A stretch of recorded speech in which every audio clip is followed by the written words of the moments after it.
वसुदेवसुतं देवं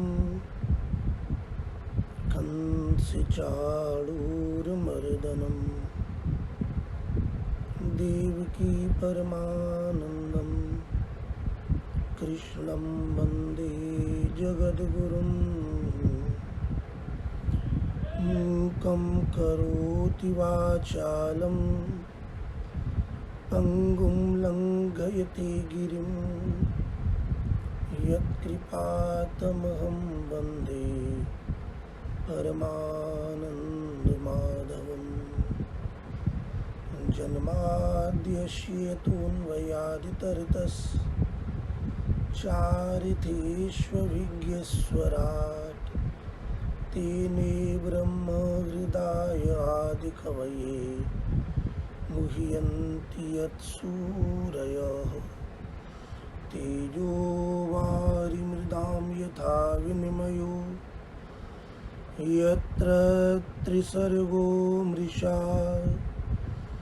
धाम्ना स्वेन सदा निरस्तकुहकं सत्यं परं धीमहि सत्यव्रतं सत्यपरं त्रिसत्यं सत्यस्य योनिं निहितं च सत्ये सत्यस्य सत्यमृतसत्यनेत्रं सत्यात्मकं त्वां शरणं प्रपन्नाः प्रचोदिता येन पुरा सरस्वती वितन्विता जस्य सतीं स्मृतिं हृदि स्वलक्षणा प्रादुर्भूत्खिलास्यत समेरिशीलां ऋषभः प्रसीदताम्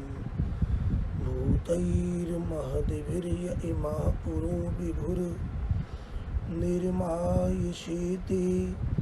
यदमुषु पूरुषः भुङ्क्ते गुणान् षोडश षोडशात्मकः सोऽलङ्कृशिष्ट भगवान् वचांसि मे त्वमेव माता च पिता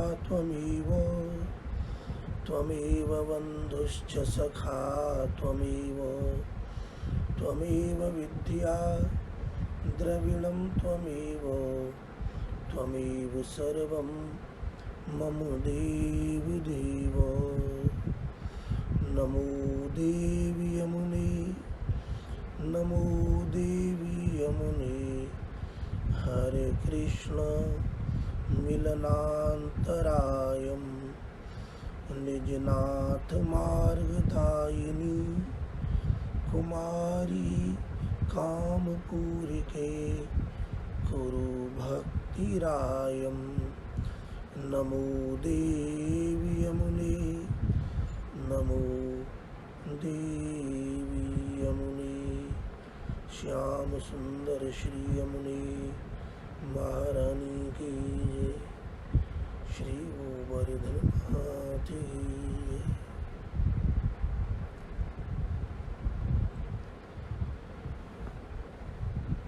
श्री यमुना जी की महती कृपा से युगल सरकार श्री श्यामा श्याम की अनुकंपा से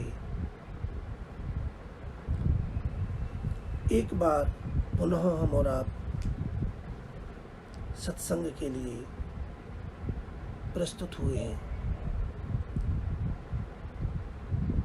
इस कलिकाल में सत्संग मिलना बड़ा दुर्लभ है।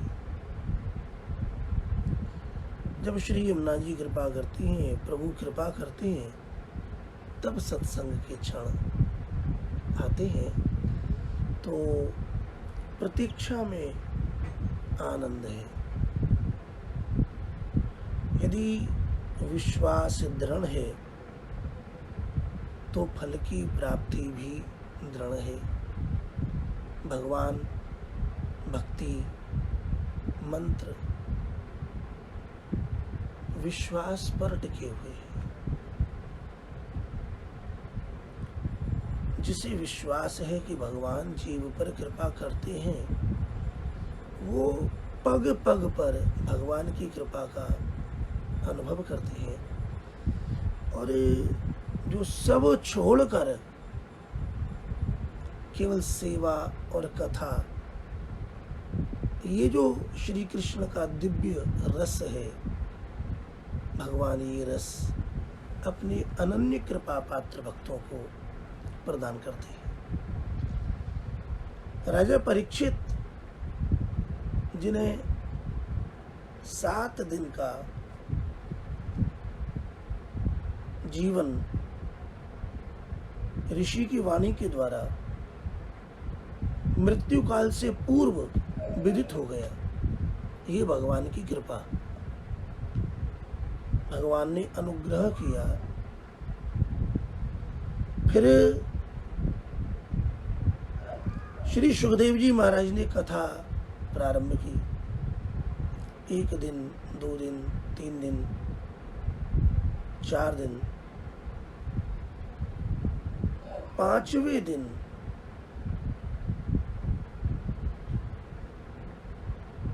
यह प्रसंग श्री सुखदेव जी महाराज ने राजा को सुनाया है।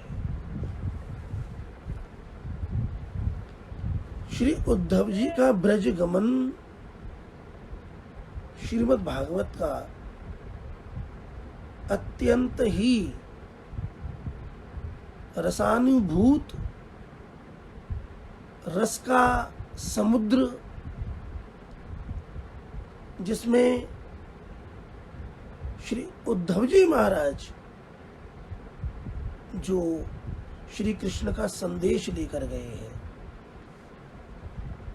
जब वो ब्रज गए हैं तब ब्रज क्या है, ब्रजवासी कैसे हैं, जिन गोपियों को श्री नारद जी महाराज भी प्रणाम करते हैं, ब्रह्मा जी भी प्रणाम करते हैं, देवराज इंद्र ने भी अपराध किया तो क्षमा मांगना पड़ा, बड़ी बड़ी ऋषि पत्नियां अरुंधति जी प्रणाम करते हैं, अनसुईया जी प्रणाम करते हैं, बड़ी बड़ी सती साध्वी वो भी गोपियों के चरणों में वंदन करती हैं। क्यों वंदन करते हैं? इस बात का जो सार है प्रेम, वह प्रेम यहाँ श्री उद्धव जी के निमित्त में प्रकट किया गया है। श्री उद्धव जी महाराज श्री कृष्ण के परम प्रिय सखा हैं, पूर्ण समर्पित हैं, शरणागत हैं। ये तो बाल्यकाल से वर्तमान तक स्थिति थी ही, लेकिन जब एक दिन स्वयं भगवान श्री कृष्ण ने उद्धव जी को एकांत में ले जाकर, जहाँ कोई नहीं, बिल्कुल निर्जन एकांत, यमुना का तट, वृक्ष की छाया, श्री यमुना जी के पावन तट पर बैठ करके उद्धव जी साथ में, और वहाँ एकाएक श्री कृष्ण ने उद्धव जी के अपने हाथ से उद्धव के हाथ को पकड़ लिया, और ऐसा पकड़ा कि स्पर्श मात्र से अपने हृदय के सद्भाव, जो वह परम तत्व ब्रज गोपिकाओं का प्रेम है, जिसे वो श्री कृष्ण उन्हें आश्वासन देकर आए थे, वचन देकर आए थे। मैया यशोदा, बाबा नंद, सखा, पूरा ब्रज, जो सब उनकी आस लगाए बैठे हैं, उन ब्रजवासियों के लिए श्री कृष्ण ने उद्धव को चुना। और जिस पल श्री कृष्ण ने उद्धव जी के पाणी गृहीत्वा पाणिनाम पाणी, केवल हाथ ही नहीं पकड़ा, मानो अपना सर्वस्व ही उद्धव में भर दिया।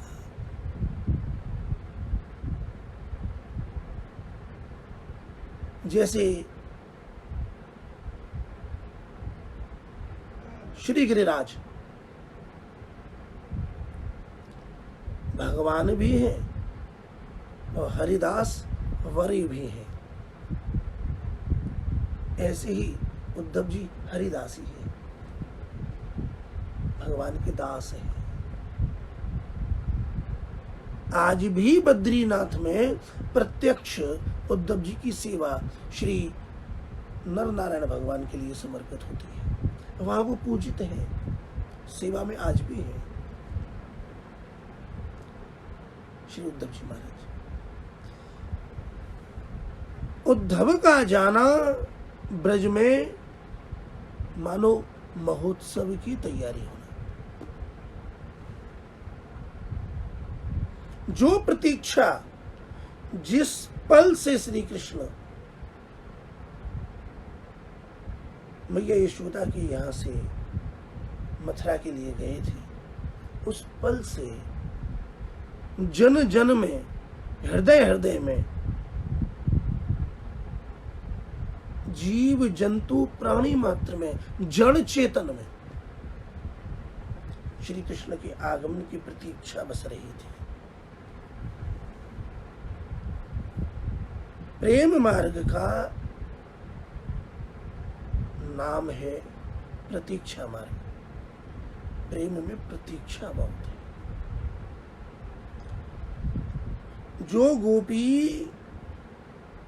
श्री कृष्ण को यदि एक पल, एक क्षण न देखे तो वो क्षण उन गोपियों को एक युग के समान दूर लगता था। इतना बड़ा लगता था कि एक एक क्षण काटना युगों के बराबर। और इसीलिए गोपियों ने ब्रह्मा जी को गाली भी दे दी। गोपी गीत में गोपियां कहती हैं, जड़ उदीक्षिताम पक्ष्म कृदृशम। ये ब्रह्मा कौन है? जड़ है। जड़ क्यों? जो देवता स्वर्ग में केवल भोग ऐश्वर्य को देखते हैं, उनके लिए तो निर्निमेष बना दिया, उनको तो पलक दी नहीं। और जो हम मानव हैं, हम जो गोपियां हैं, जो श्री कृष्ण का दर्शन करने वाली हैं, उनके लिए पलक दे दी। जब श्री कृष्ण का एक टक दर्शन करते करते करते करते ये पलक झपक जावे, तो वो पलक झपकना केवल मानो वो गोपी के प्राणों पर आघात हो जाता है। इतना प्रेम है गोपी का। दर्शन के बीच में जो पलक झपके, वो पल भी, उस पलक का आघात, जैसे ही नेत्रों की पुतलियों पर वो पलक गिरा, मानो उनके हृदय पर आघात हो गया एक पल। ऐसी जो ब्रज की गोपियां हैं, वो इतने दिन से अब तक कैसे जी रही है?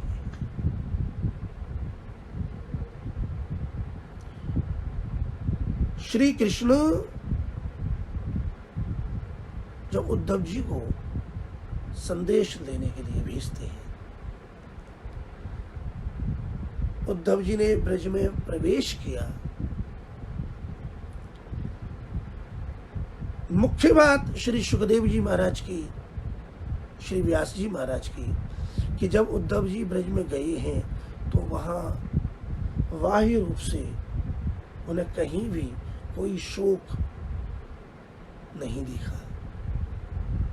जिस प्रकार ब्रज का वर्णन अन्य प्रकार से किया जाता है, ऐसा नहीं है। जब ब्रज में उद्धव जी गए हैं तो उसकी वास्तविक स्थिति इतनी सुंदर श्री सुखदेव जी महाराज ने वर्णन की है। और देखो, श्री सुखदेव जी महाराज की वाणी परम प्रमाण है। एक तो व्यास की वाणी ही आर्ष वाक्य, परम प्रमाण, और उसमें भी श्री सुखदेव जी महाराज जी के हैं, आहा, उसके ऊपर तो कुछ हो ही नहीं सकता। और सौभाग्य की बात आज वैशाख मास कृष्ण पक्ष अमावस्या है और आज के दिन ही श्री सुखदेव जी महाराज का इस भूतल पर प्राकट्य हुआ था। उद्यात में अमावस कल ही है, इसलिए जयंती मुख्य रूप से बढ़कर के होती है। तो मूलतः जयंती दिवस कल है, लेकिन तथापि तिथि पूरे दिन आज भी है। आज भी श्री सुखदेव जी महाराज का वही तिथि वही पर्व है। तो श्री सुखदेव जी महाराज की वाणी के एक दो अक्षर भी यदि कानों में पड़ जावे, वो शब्द नेत्रों के आगे आ जावे, हृदय में अंकित हो जावे, तो शास्त्र कहता है कि फिर उस व्यक्ति को इस भवसागर के चक्कर में आना नहीं पड़ता। संसारिणाम करुणयाः पुराण गुह्यम, इन संसारी व्यक्तियों पर कृपा करने के लिए ही श्री सुखदेव जी महाराज ने ये श्रीमद् भागवत रूपी दिव्य कथा अमृत प्रकट किया। पुराण गुह्यम और सब प्रकट था, लेकिन भूतल पर प्रकट श्री सुखदेव जी न करते तो क्या हम और आप आज ये श्रीमद् भागवत के श्लोकों के रसमय शब्द, इनके अर्थ भाव यत्किंचित क्या श्रवण कर पाते? नहीं। श्री सुखदेव जी का आगमन जीव मात्र के कल्याण के लिए, विशेषकर सभी वैष्णवों के लिए, क्योंकि वैष्णवों के लिए परम फल, परम साधन, परम आश्रय, परम प्रमाण श्रीमद् भागवत जी ही है। और श्री सुखदेव जी न होते तो कौन कहता? श्री सुखदेव स्वयं भगवान है, सर्वभूत हृत है, सर्वभूत प्राणी मात्र की आत्मा में बसे हुए हैं, सर्वव्यापक है, सर्वव्यापक है।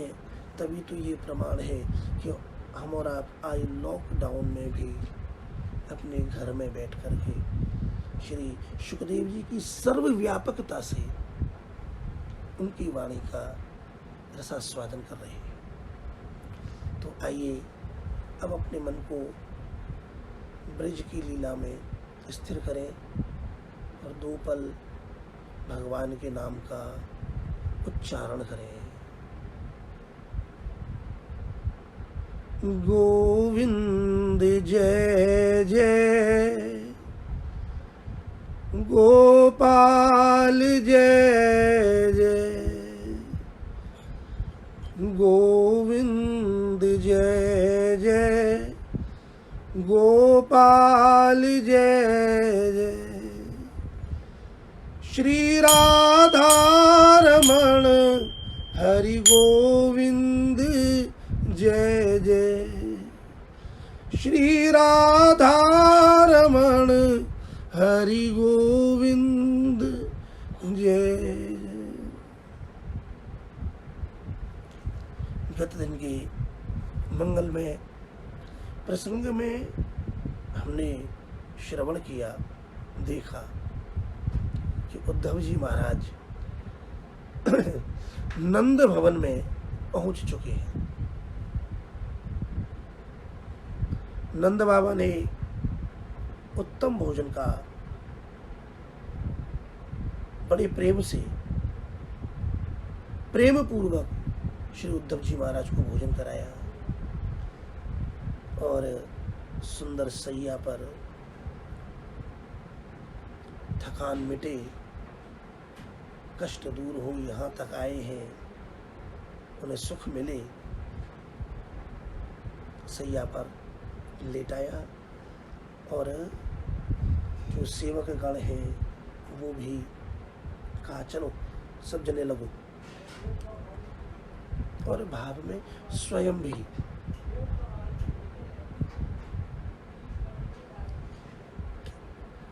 और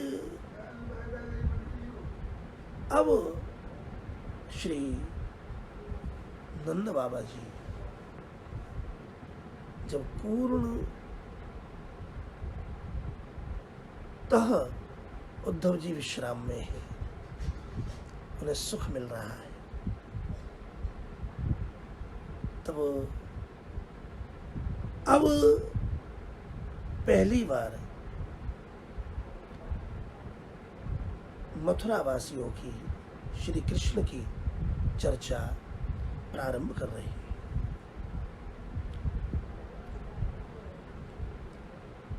नंद बाबा कहते हैं, हे उद्धव जी, कच्चे दंग महाभाग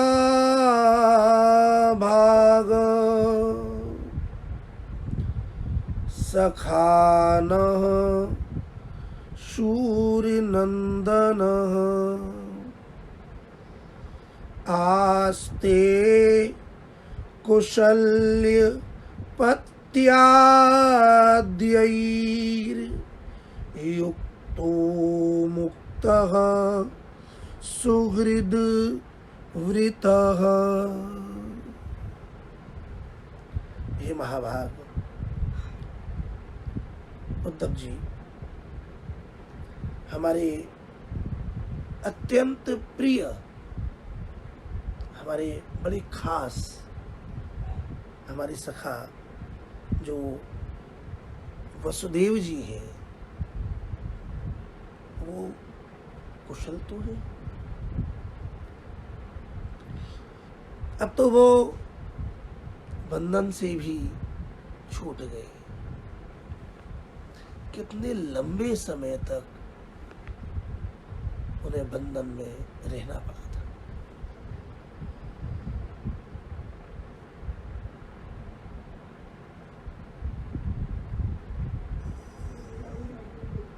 यदुवंश धार्मिक वंश है और धार्मिक वंश में वसुदेव जी तो साक्षात सत्य की प्रतिमा ही मानो, ऐसे साधु हैं।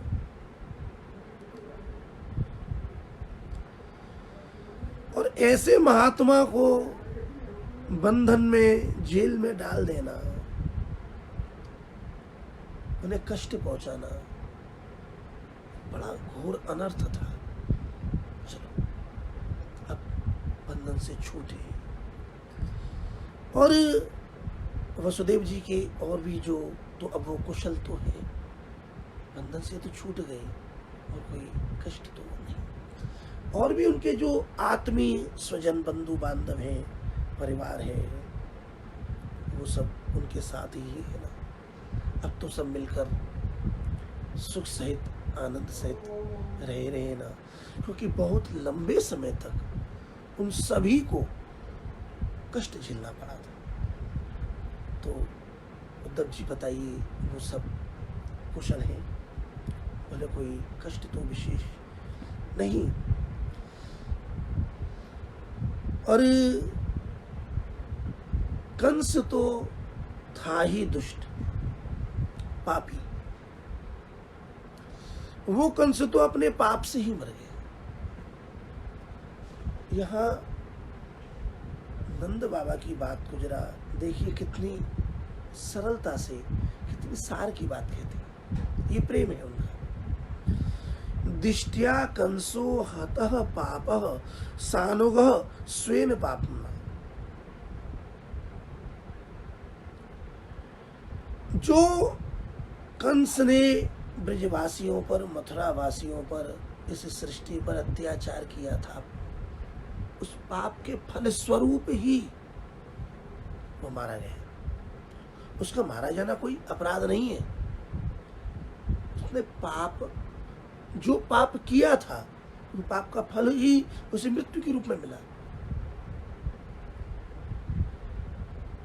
सबसे बड़ा अपराध तो उसका ये था कि जो ये यदुवंशी साधु जन हैं, संत प्रकृति के, भगवान के भक्त सेवक हैं, ऐसे यदुवंशियों से द्वेष करना ये उसका एक बहुत बड़ा अपराध था। साधूनां धर्मशीलानां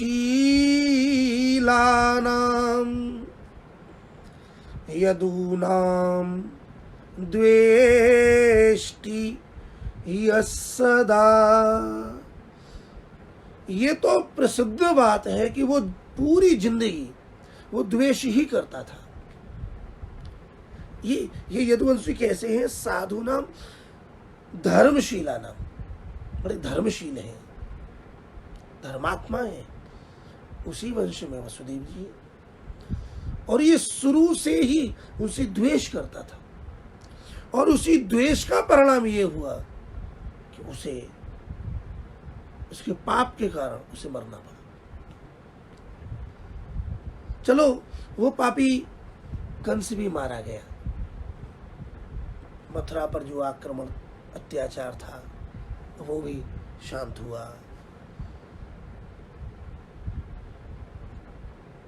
उग्रसेन जी को राज्य मिल गया। जिन दिन के क्षेत्र कंस के कारण बाधित हो गए थे, स्वतंत्र रूप से सब पुनः स्थापित हो गए। तो स्वयं वसुदेव जी भी, उनके अन्य पुत्रादि भी, परिवार भी और यदुवंशी भी अब तो सब कुशल है ना। तब नंद बाबा कहते हैं, हे उद्धव जी, अपि स्मरति नः कृष्णो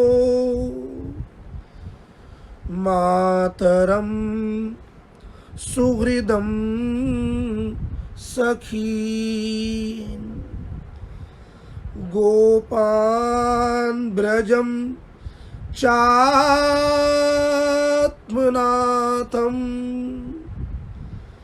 गावो वृंदावनं गिरिम्। अपि स्मरति नः कृष्णः। हे उद्धव जी, क्या वो कृष्ण कभी हमें याद करता है? अब यहां से देखो, पहले शिष्टाचार देखिएगा वास्तव जी। उद्धव जी जब पधारे तो आते ही कोई चर्चा नहीं, पहले आए हो, उनकी पूर्ण व्यवस्था, उनको सुख पहुंचाकर, भोजन पानी कराकर, पूर्ण विश्राम, पंखा चला जा रहा है ना, चारों ओर व्यक्ति बैठे हो, पूर्ण सुख से सेवा हो रही। जब सेवा में वो सुख में विराज रहे हैं, तब सबसे पहले अपने प्रिय सखा वसुदेव जी से प्रसंग प्रारंभ किया। वसुदेव, श्री वसुदेव जी के फिर परिवारीजन, फिर यदुकुल। जब सबकी कुशल पूछ ले, तब फिर ये नहीं पूछा कि कृष्ण कैसा है। ध्यान दीजिएगा, उन्होंने जो उद्धव जी से शब्द कहे हैं, बड़े मार्मिक है। अपि स्मरति नः कृष्णो, क्या कभी उसे हमारी याद आती है? ऐसा क्यों? वो जानते हैं वहां सब सुख सुविधा है, सब व्यवस्था है। उनको माता पिता भी मिल गए, पूरा परिवार भी मिल गया, सब कुछ है, तो क्या उनके बीच में पहुंच कर के भी न स्मरत, वो क्या कभी हमारी याद करता है?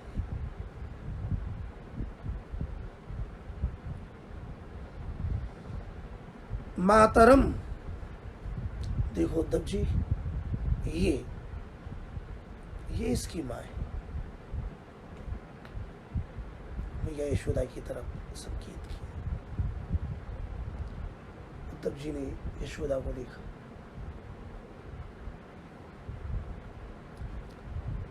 मैया यशोदा की हृदय में तो मानो कैसे जीवित है, बिना प्राण के शरीर है।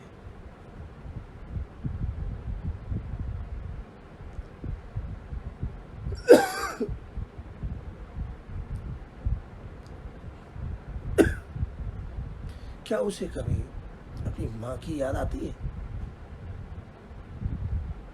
ये उसकी माँ है। ये सुहृदः, उसके जो ग्वाल बाल सखा हैं, सुहृद हैं, क्या कभी उन मित्रों को वो याद करते हैं? सखीन, ये उसकी सखियां, सहेलियां, उनसे स्नेह करने वाले, अभी स्मृति, क्या कभी इनकी याद उसे आई? गोपान ब्रजम चात्मनाथम गावो वृंदावनम गिरिम। ये उद्धव जी, ये जो संपूर्ण गोप हैं, ग्वाल हैं, पूरा ब्रज है, ये सब उसे अपना नाथ मानते हैं, अपना स्वामी मानते हैं, अपनी आत्मा मानते हैं।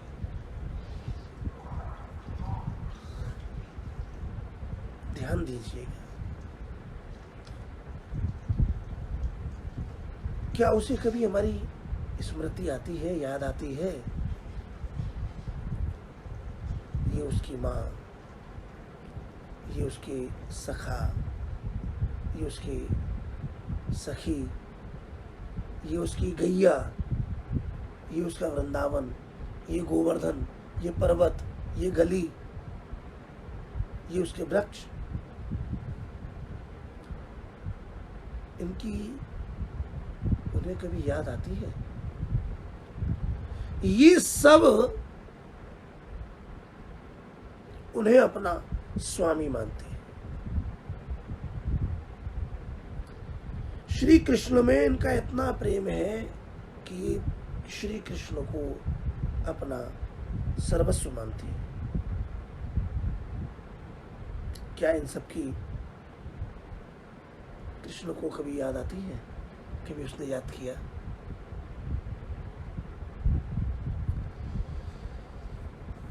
जरा उद्धव जी, अब आप यह भी बताइए, क्या वो कभी यहाँ आएंगे? बताइए, कब आएंगे? आएंगे इस शब्दों में भाव, आप्यायस्यति गोविन्दः स्वजनान् सक्रदीक्षितुं तर्हि द्रक्ष्याम तद्वक्त्रं सुनसं सुस्मिते क्षणम्। यदि एक बार वो आ जाते, कौन? श्री कृष्ण। बाबा नंद कहते हैं, यहाँ कृष्ण के लिए संबोधन दिया गोविंद।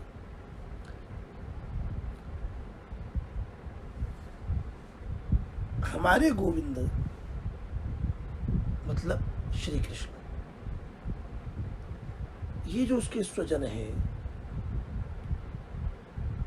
क्या इनको देखने की कभी उनकी इच्छा होती है?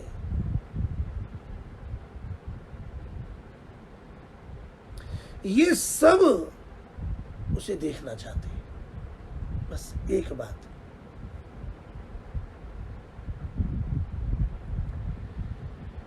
इन सब की अभिलाषा है कि अपने गोविंद को देखें।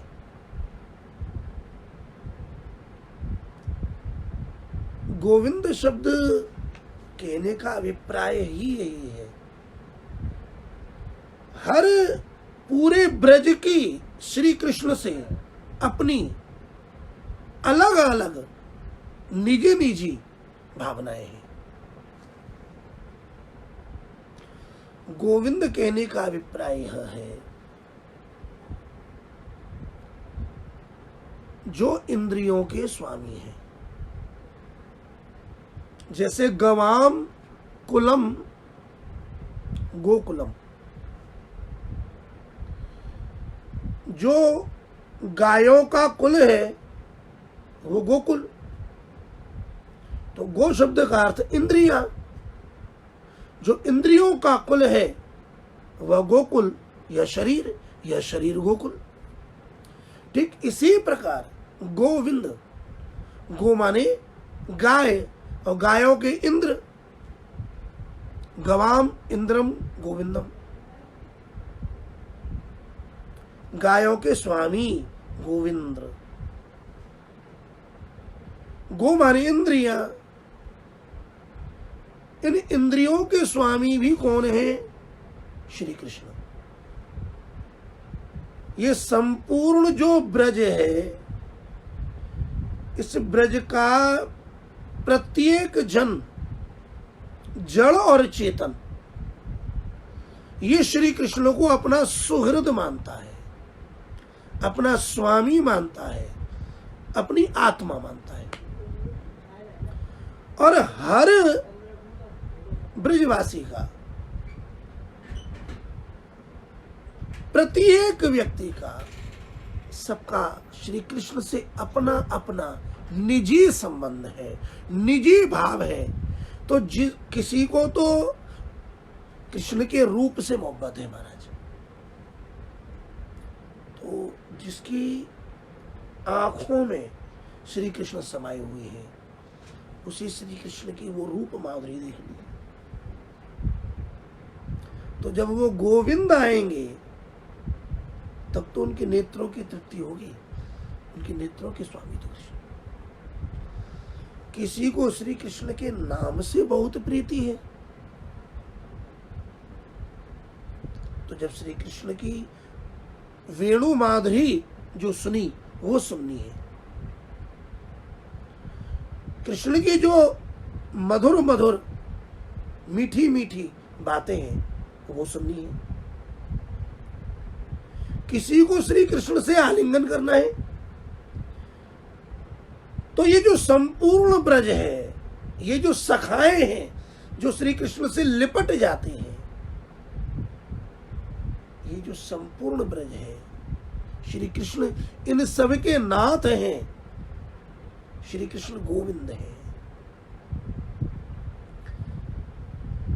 आप बताइए कि अपने सुहृद बंधु बांधव इनको देखने के लिए वो कब आएंगे?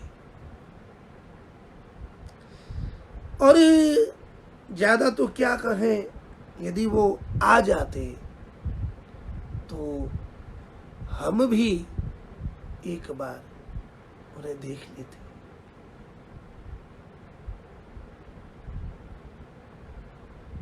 नंद बाबा के शब्दों का वजन देखिएगा। श्री कृष्ण उनके बेटे हैं, श्री कृष्ण उनके जीवन प्राण धन है, श्री कृष्ण नंद नंदन है। और वही नंद बाबा केवल अपने लिए नहीं, क्या कह रहे हैं, यदि वो मान लो हमारे लिए ना सही, लेकिन मान लो वो इनके लिए भी आ जाता,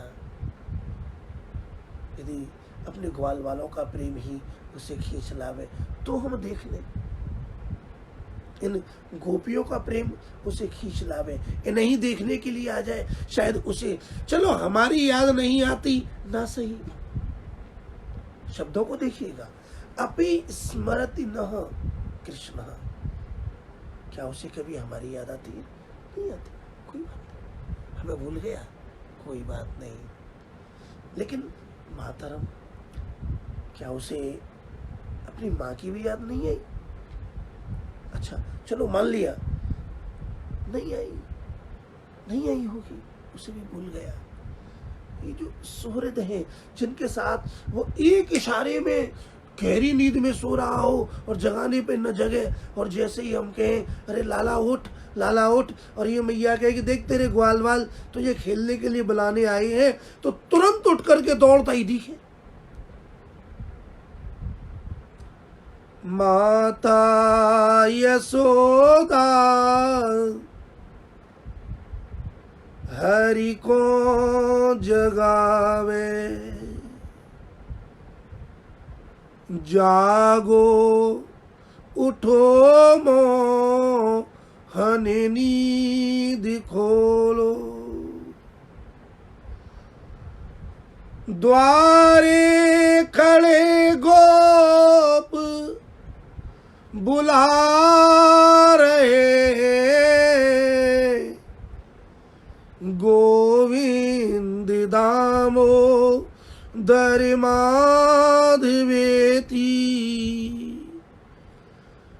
गोविंद दामो दर माधवेती, गोविंद दामो दर माधवेती।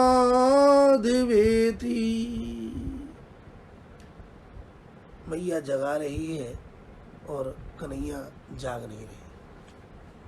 मैया वो पीताम्बर जो ओढ़ के सोए हुए हैं लाला, उसे खींचती है और लाला कन्हैया दोनों हाथों से पकड़ के फिर अपने सिर पर ढक लेती है। अरे जाग लाला, नहीं जग रही। लेकिन जैसे ही मैया के अरे लाला देख देख देख, दरवाजे पे तेरे श्री दामा सुबल तोस ये तेरे आवाज लगा रहे कन्हैया। जैसे ही सुना कि मुझे बुला रही हैं, तुरंत उठे और जैसे उठे दौड़ लगाई। जिनके लिए वो एक बार में दौड़ जाता था, सूर्यतः ये उसके सगे संबंधी सखा है। क्या इनकी कभी उन्हें याद आ जाती? मान लो हमारी याद ना आई हो, मैया की याद आ जाती तो हम उसे देख लेते। चलो मैया की भी नहीं आई, अपने इन ग्वाल वाल सखाओं की ही यदि उसे याद आ जाती और वो आ जाता तो हम उसे देख लेते। और चलो सबको भूल गया, क्या उसे कदम्ब के वृक्ष, एक एक डाल, एक एक पात, ये सरोवर, ये ब्रज, ये भूमि, इसकी भी याद नहीं आती? कभी उसका मान लो मन आ जाए कि चलो उस पुरानी जगह को घूमने ही आ जाता, कि जैसे बहुत दिन हो गए, चलो एक दिन के लिए घूम ही आते हैं। क्या उस ब्रज की भी, यदि इस ब्रज को देखने की इच्छा से आ जाता तो भी हम उसे एक बार देख लेते। अरे ये गाय तो उसे बड़ी प्रिय है। इन गायों के लिए तो उसने बहुत छोटी सी अवस्था में ही उन गायों को चराने के लिए हमसे सारी बातें कर ली। और जब गायों को चराने जाता तो जितनी अच्छी गाय ये गोविंद चराता, पूरे ब्रज में कोई चराता ही नहीं था। इन गायों से इतना प्रेम करने वाला कृष्ण, क्या इन गायों की कभी उन्हें याद आती है? वृंदावनम अति प्रिय, जो वृंदावन श्री कृष्ण को अत्यंत प्रिय है, इस वृंदावन की क्या उसे कभी याद आती है? अरे कल कभी मान लो वो वृंदावन ही आ जाता तो हमें उसके दर्शन हो जाते, हम भी उसे एक बार देख लेते। तुम बताओ वो कब आएगा? यदि आ जाए तो हम उसे एक बार देख लें। गिरिम, ये जो ब्रज के श्री गिरिराज है, जिसका उसने पूजन कराया, जिस पर उसने गाय चराई, जिस पर उसने अनेक लीलाएं की हैं, क्या इस पर्वत की और ये जो ब्रज के अनेक स्वरूप पर्वत हैं, इनकी कभी, इस गोवर्धन की कभी उसे याद आती है? अपिस्मरति, क्या कभी वो उन्हें कभी याद करता है? यदि याद करता तो आता, और यदि आ जाता तो हम भी उसे एक बार देख लेते। अब हमारी तो इच्छा ही यही है कि एक बार वो सांवला सनोना हमारा कन्हैया हमारी आंखों के आगे आ जाए। आप ही बतलाइए कि वो हमारे गोविंद कब आएंगे? तरही द्रक्ष्याम तद वक्त्रम सुनसम सुस्मिते क्षणम, यदि वो आ जाते तो उनका जो सुंदर मुख है, मुस्कुराता हुआ चेहरा, क्षण भर में कभी रूठ जाना, कभी मनना, कभी मुस्कुराना, कभी शांत, नाना प्रकार का, लेकिन हर छवि में, उस वक्त्र में, उस मुखारविंद में जो रस है, जो आनंद है, तद वक्त्रम, सुनसम, उसकी सुंदर नासिका, सुंदर मुखारविंद पर सबसे पहले देखो, श्री नंद बाबा ने यहां श्री कृष्ण के संपूर्ण रूप का वर्णन सा कर दिया है। ये है ब्रज की भक्ति, मर्यादा की भक्ति प्रारंभ होती है चरणों से, और हमारे ब्रज की जो प्रेम लक्षणा भक्ति है, ये प्रारंभ होती है मुखारविंद से। ब्रज गोपी का ही अधिकार है डायरेक्ट मुख देखने का। महाराज, मैया जब जाती है तो जाती ही पहले लाला का मुख देखती है।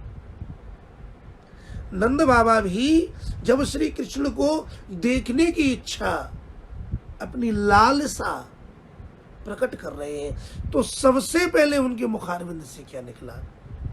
तत् वक्त्रम,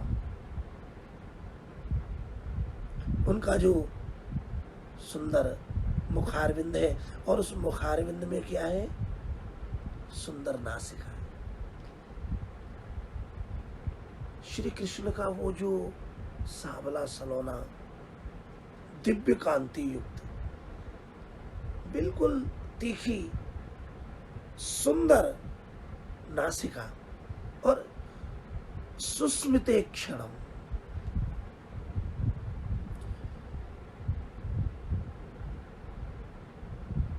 स्मित हास्य, मुस्कुराता हुआ चेहरा, होठों पर मुस्कान, और एक क्षणम चितवन,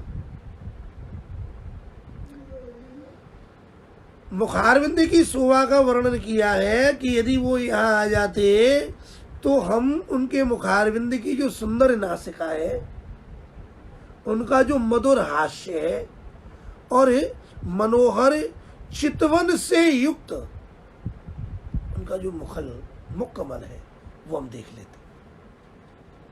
श्री नंद बाबा के जीवन की लालसा क्या है? श्री कृष्ण के मुखारविंद का दर्शन हो जाए। ये है ब्रज की भक्ति, नेत्रों का फल दर्शन।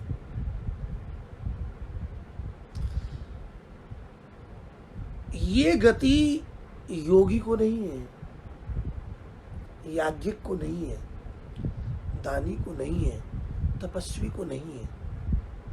ये रस केवल और केवल ब्रज की भक्ति में है। नंद बाबा कहते हैं, उद्धव जी आप ही बताइए कि वो कब आवेंगे। मैंने आपको ये बताया कि माँ, गोप, ग्वाल, सखा, सुहृद, गोपियां, ये वृंदावन, ये गोवर्धन, ये पर्वत है, ये ब्रजमंडल, क्या उसे किसी की याद नहीं आती? क्या कभी उनकी वो याद करता है? बताइए। यदि वो हमारे लिए न सही, यदि किसी और के लिए भी वो यहाँ आते तो हमें उनके मुखारविंद का दर्शन तो हो जाता, हम देख तो लेते। और देखने में सर्वप्रथम श्री कृष्ण के सुंदर मुखारविंद के दर्शन की बात कही है। ये ध्यान की पद्धति है। यद्यपि श्री कृष्ण मथुरा है, कृष्ण का संदेश लेकर उद्धव जी पधारे हैं, और कुशल पूछने के बाद जब श्री कृष्ण की चर्चा हुई तो श्री कृष्ण की चर्चा करते हुए नंद बाबा ने जो अपनी भावना, अपनी लालसा, अपना मनोरथ व्यक्त किया है, ये भक्त के जीवन की, जो श्री कृष्ण की इस प्रेम भरी भक्ति में डूबे हुए हैं, उनकी ये कामना है और उनका ये जीवन है। नंद बाबा कहते हैं कि हमें तो उनके मुखारविंद को देखने की लालसा है। उसने कितनी बार हम लोगों की रक्षा की है। दावाग्नेर बात वर्षाच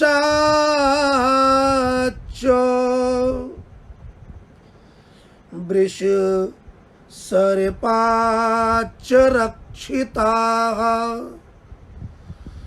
दुरत्ययेभ्यो मृत्युभ्यः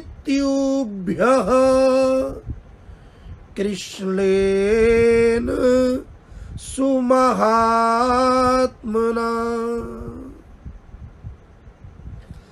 उद्धव जी, श्री कृष्ण बड़े उदार हैं, उनका हृदय संकीर्ण नहीं है। वो जहां जाते हैं वहां सबको अपना बना लेते हैं, और जहां रहते हैं वहां सबकी रक्षा करते हैं। श्री कृष्ण उदार भी हैं और उनमें शक्ति भी है। जो उनकी शरण में आ जाए उसे वो तत्काल स्वीकार कर लेते हैं और उसके लिए समर्पित हो जाते हैं। ये श्री कृष्ण का सहज स्वभाव है। हे उद्धव जी, श्री कृष्ण ने अनेक बार हम लोगों की रक्षा की है। वो बड़े दयालु हैं। हमने वो भूल जाए, भूल सकते हैं, हम कैसे भूल जाए। उन्होंने, वो तो उदार हृदय हैं, वो तो पधारे, उन्होंने हम पर अनेक बार कृपा की, उनमें शक्ति भी बहुत है ना, हम जानते हैं। उन्होंने दावानल, दावानल माने जंगल में आग लग गई और चारों ओर जंगल जलने लगा। नंद बाबा सहित, मैया यशोदा सहित संपूर्ण ब्रजमंडल यमुना के किनारे पर ही था, और श्री कृष्ण ने संपूर्ण दावाग्नि का, उस जंगल की अग्नि का पान कर लिया और संपूर्ण अग्नि को पी गए।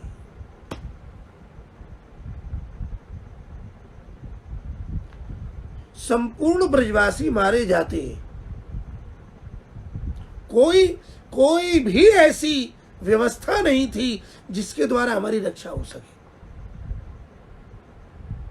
लेकिन नंद बाबा कहते हैं उसने दावानल से हमारी रक्षा की। हमें वो बात सामने याद आती है जब बड़े बड़े आंधी तूफान आते थे, लगता था सब कुछ उजड़ जाएगा। उन बड़े बड़े आंधी तूफानों से, इंद्र के कोप से हमारी रक्षा की।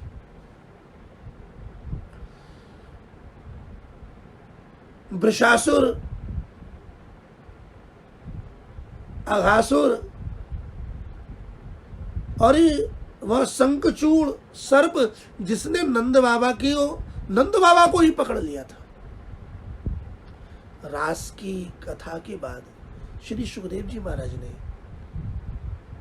यह कथा सुनाई कि वह अंबिका जी का पूजन करने के लिए, ये अंबिका वन हमारे मथुरा में जहाँ हमारी कुलदेवी महाविद्या जी हैं, इसी को अंबिका वन है। इस अंबिका वन में वो भगवती अम्बा जी का, जगदम्बा जी का पूजन करने के लिए आए और रात्रि में ठहरे तो सर्प ने नंद बाबा जी को पकड़ लिया। श्री कृष्ण के आघात से ही, स्पर्श से ही उस सर्प की सदगति हुई। कथा पूर्ण है और नंद बाबा के प्राणों की रक्षा हुई। अब जिसको सांप ने पकड़ लिया हो और छोड़े ही नहीं, उसको लकड़ियों से पीटा जाए फिर नहीं छोड़े, और उसे कोई बचा दे तो क्या भूल पाएगा। नंद बाबा कहते हैं उसने अजगर से, उस सर्प से, आधी तूफानों से, सांड के रूप में राक्षस आ गया वृषासुर से, अनेक बार हमारी रक्षा की। ऐसी स्थितियां थी जहां केवल मृत्यु ही थी। हम तो कब के मर गए थे, लेकिन हर बार इसने ही जिलाया। हे उद्धव जी, श्री कृष्ण बड़े महात्मा हैं। महात्मा शब्द का अभिप्राय ही यही है, महांश चासो आत्मा, जिसका हृदय उदार है, जो सबके लिए विचार करते हैं, जो सबका हित ही करते हैं, जो अपने लिए नहीं औरों के हित के लिए अपने जीवन का दान करते हैं, सब पर कृपा करते हैं, जिनका महान उदार हृदय है, ऐसे श्री कृष्ण है। तो उद्धव जी, अनेक बार मृत्यु के भय से श्री कृष्ण ने हम लोगों की रक्षा की है। हम श्री कृष्ण के उन पराक्रमी चरित्रों का बार बार स्मरण ही करते रहते हैं। स्मृताम कृष्ण वीर्याणि लीला पांग निरीक्षिताम हसितम भासितम चांग सर्वानः शिथिला क्रिया। उद्धव जी, और क्या कहे आपसे। जब श्री कृष्ण के जीवन की वो लीलाएं हमें याद आती है, जगह जगह स्मरण आती है, तो उसकी पराक्रमी लीलाओं को जो हमने जिन्हें देखा है, वो लीलाएं जगह जगह पर हमें दिखाई देती हैं। ऐसा लगता है कि अभी भी वह हमारे साथ ही है, लेकिन अगले ही पल नहीं होता। जब उन लीलाओं का जब जब हमें स्मरण आता है उसकी उन दिव्य पराक्रमों को, उन लीलाओं को हम स्मरण करते हैं, तो कभी तो हम हंसते हैं। क्यों? श्री कृष्ण की ऐसी लीलाएं हैं कि वो कभी तो हंसते हैं, कभी रोते हैं, कभी दौड़ते हैं और कभी झट से आके गोद में बैठ जाते हैं। तो कृष्ण की नाना प्रकार की लीलाएं हैं, और जब जैसे जैसे भावों का हमारा हृदय स्मरण करता है तो स्मरण करने पर हमारी भी यही दशा हो जाती है। कभी हम हंसने लगते हैं, कभी बोलने लगते हैं, कभी रोने लगते हैं, कभी मूर्छित होकर गिर जाते हैं, फिर उठ के बैठ जाते हैं, फिर चलने लगते हैं, लेकिन अब हमसे कोई काम नहीं होता। सर्वानः शिथिला क्रिया। इसके अलावा ये तो हमसे होता है, क्या होता है? उसका स्मरण। इसके अलावा अब हमसे कुछ होता नहीं है। ये भक्ति का रस। जो कृष्ण का भक्त है वो कृष्ण में इसी प्रकार डूब जाता है। ये ही भक्ति है, ये प्रेम है। अब जरा आप बताइए, इस प्रेम में क्या स्वार्थ होगा? अपस्मरति न कृष्ण, हमें उसके मुखारविंद का एक बार दर्शन हो जाना है। हे उद्धव जी, जब हम कभी नंद महल से बाहर निकल के जाते हैं तो जिधर जिधर हम जाते हैं, उधर उधर जहां जहां हम देखते हैं, वहां वहां जिस जिस वस्तु को हम देखते हैं उस वस्तु से संबंधित, जिस जिस व्यक्ति को हम देखते हैं उस व्यक्ति से संबंधित उनकी लीलाएं, उनके वो चरित्र हमें याद आते हैं। सरित छैल बनोद्देशान मुकुंद पदभूषितान। ये ब्रज है महाराज। शरित माने नदियां। ये वही नदियां हैं जिन नदियों में वो कूद कूद के नहाते हैं। जब इन नदियों को हम देखते हैं तो कृष्ण का वो कूद कूद करके नहाना याद आ जाता है। ये वही नदी है जहां कन्हैया गाय चराते थे। जब जब इस नदी को देखते हैं तो कृष्ण की याद आती है। जब इस पर्वत गिरिराज को देखते हैं तो गिरिराज को देखते ही हमें स्मरण आ जाता है कि ये वही गिरिराज है जिसे श्री कृष्ण ने, हमारे लाला ने अपने हाथ पर 7 दिन तक धारण करके रखा था। ये वही वन है जिनमें वो गायों को चराने के लिए जाते थे। जिधर जाएं, और तो और क्या कहें, आज भी इन पर्वतों पर श्री कृष्ण के चरणों के चिन्ह स्थापित हैं। जब उन चिन्हों को देखते हैं तो उसका स्मरण, वो लीलाएं हमारे हृदय में और उभर आती हैं। आक्रीड़ा नीचमाणानाम मनो याति तदात्मना। उसके तो वो खेल थे, उसने जो किया वो तो उसका खेल था, लेकिन खेल खेल में आज हमारा हृदय उसकी एक एक लीला को स्मरण करता है। और तो और क्या कहे, इस स्मरण को करते करते मनो याति तदात्मताम। सावधान, हमारा मन श्री कृष्ण का चिंतन करते करते करते करते उसमें ही लीन हो जाता है, वो कृष्ण में ही हो गया है। जिसका मन कृष्ण में हो जाए उसके मन की कौन कहे महाराज, धन्य है। श्री नंद बाबा की हृदय के जो भाव हैं बड़े ही वात्सल्य में श्री कृष्ण को देखने की लालसा में और बड़े ही गूढ़ गंभीर प्रेम भरे वचन हैं। तो इन प्रेम भरी भाषा को, इस रस को श्री यमुना जी पुनः हमें प्रदान करें। आज की इस बात पुष्पांजलि को यहीं विराम करते हैं। कल पुनः प्रभु की कृपा से यह सत्संग हमें मिले, इस आशा के साथ। और देखिएगा, ये कोई 7 दिन की कथा तो है नहीं, ये तो जीवन का रस है। आज सत्संग मिला तो आज का जीवन धन्य, आज का दिन सफल।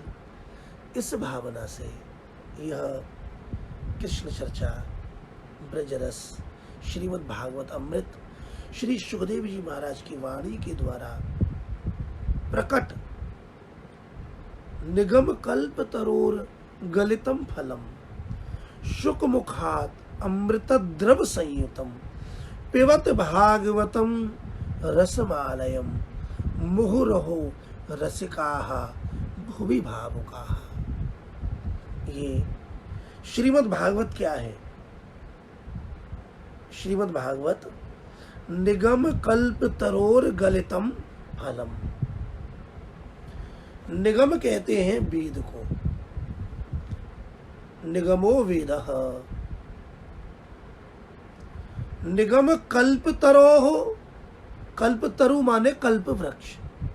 इसका अर्थ हुआ निगम कल्प तरो माने वेद रूपी कल्प वृक्ष। वृक्ष माने पेड़। ये कौन सा पेड़ है? कल्प वृक्ष। कल्प वृक्ष तो स्वर्ग में भी है।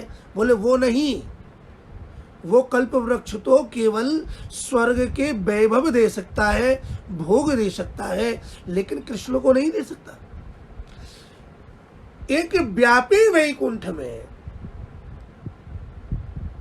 कल्प वृक्ष है, जिसका बीज है गायत्री बीजम वेदो वृक्षः श्रीमद् भागवतम फलम। तो गायत्री रूपी बीज के द्वारा वेद रूपी जो कल्प वृक्ष है, उस वेद रूपी कल्प वृक्ष का जो अमृत फल है, वह फल है श्रीमद् भागवतम। श्रीमद् भागवतम फलम। ये कैसा फल है? गलितम। गलित माने परिपक्व, पूर्ण पका हुआ, कहीं से भी एक अंश भी कच्चा नहीं, पूर्ण पका हुआ। और दूसरी बात, इस फल की ऐसी विशेषता है कि इसमें कोई भी पदार्थ त्याज्य नहीं है, फेंकने योग्य नहीं है, थूकने योग्य नहीं है, हटाने योग्य नहीं है। ये संपूर्ण रस ही रस है, ये रस ही फल है, ये रस रूपी फल है। निगम कल्पितरोर गलितं फलम शुकमुखात् अमृत द्रव संयुतम। निगम कल्पतरोर गलितम फलम। बीज, बीज के बाद वृक्ष, और वृक्ष का जो सार, वो क्या? फल। तो गायत्री रूपी बीज के द्वारा संपूर्ण वेद रूपी वृक्ष का जो रसात्मक परिपक्व फल है, वह है श्रीमद् भागवत।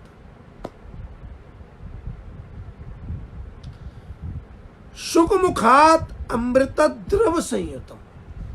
एक तो पहले ही यह अमृत रूप है, और इसमें भी शुकमुखात श्री सुखदेव जी महाराज की वाणी के द्वारा बोला गया है। महाराज, कौन सी बात किसके मुख से कही जा रही है, इसका एक अपना प्रभाव होता है।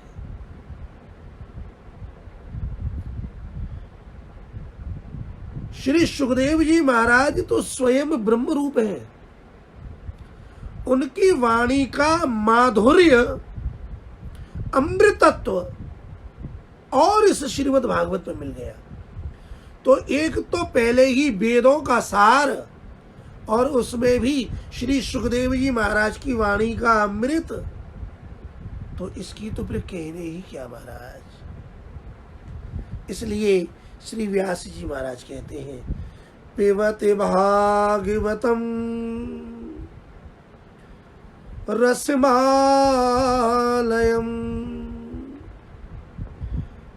पिबत भागवतम रसम, भागवतम रसम पिबत, इस भागवत रस को पियो। ये केवल सुनने का विषय नहीं है, ये तो भैया पीने का विषय है। पियो और पियो और पियो। बोले कब तक पिए? आलयम, आलयम का एक अर्थ ये भी होता है मोक्ष पर्यंतम, जब तक मोक्ष नहीं हो जाता। तो बोले जो सगुण उपासक है वो मोक्ष नहीं चाहते, तो बोले यही तो तात्पर्य है। बोले सीधी सीधी सी बात है, जब तक जियो तब तक पियो। पिबत भागवतम रसम आलयम, मुहुः रहो, एक बार नहीं, दो बार नहीं, मुहुः, बार बार बार बार बार बार। प्रेम में अथ तो है लेकिन इति नहीं है। सावधान। श्री कृष्ण का मार्ग, श्रीमद् भागवत का मार्ग कृष्ण प्रेम का मार्ग है। प्रेम के मार्ग में प्रवेश तो है, अंत नहीं है। सभी पुराणों का अथ है और इति भी है, स्टार्टिंग भी है और विराम भी है, अंत भी है। लेकिन प्रेम ही एक ऐसा पुराण है जिसका अंत नहीं मिलता, नहीं है। जैसे आता है ना, इतिश्री स्कंद पुराणे, जैसे कहीं मिला इतिश्री प्रेम पुराणे, प्रेम पुराण का इतिश्री होता ही नहीं, क्योंकि ये अनंत है। श्री कृष्ण अनंत है, श्री कृष्ण का प्रेम अनंत है, श्री कृष्ण के भक्त अनंत है। भक्त, भक्ति, भगवंत, गुरु, ये चार, इनके द्वारा ये संपूर्ण मार्ग चल रहा है। भगवान है, गुरु है, भक्ति मार्ग है, भक्त है, और उपासना, नाम, रूप, लीला और धाम। नाम का स्मरण, भगवान के रूप का स्मरण, भगवान की लीलाओं का स्मरण, भगवान के धाम का स्मरण, ये ही श्रीमद् भागवत की प्रेम लक्षणा भक्ति है। नंद बाबा श्री भगवान के मुखारविंद का स्मरण कर रहे हैं, भगवान की लीलाओं का स्मरण कर रहे हैं। मन के द्वारा बार बार बार बार इनका श्रवण, इनका चिंतन, वाणी के द्वारा कथन, कानों के द्वारा श्रवण, नाना प्रकार से मुहुरहो रसिकाहा भुवि भावुकाहा। तो इस पृथ्वी पर यदि मनुष्य प्राप्त, मनुष्य योनि, मनुष्य देह, मनुष्य शरीर प्राप्त किया है, तो इसका सर्वोपरि सबसे उत्तम लाभ है सत्संग। लेकिन श्रीमद् भागवत सबके लिए नहीं है। श्रीमद् भागवत के लिए दो नियम, दो अधिकार व्यास जी ने यहां कहे, रसिकाहा भुवि भावुकाहा। ये श्रीमद् भागवत उसी के लिए है। पृथ्वी पर तो वो बहुत व्यक्ति हैं, लेकिन भागवत सबके लिए नहीं है। भुवि, इस पृथ्वी पर जो रसिक हैं और जो भावुक हैं, उन रसिक और भावुकों के लिए यह श्रीमद् भागवत रस है और उन्हें बारंबार बारंबार इसे पीना चाहिए।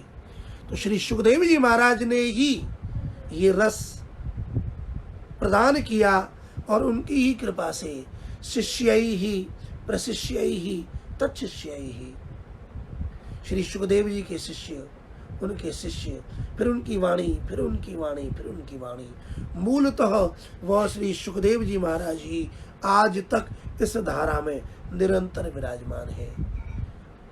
और श्री सुखदेव जी महाराज की जयंती का ये पावन पर्व, उनकी कृपा हम सभी पर बनी रहे और इसी प्रकार श्री सुखदेव जी महाराज का ये वाक, ये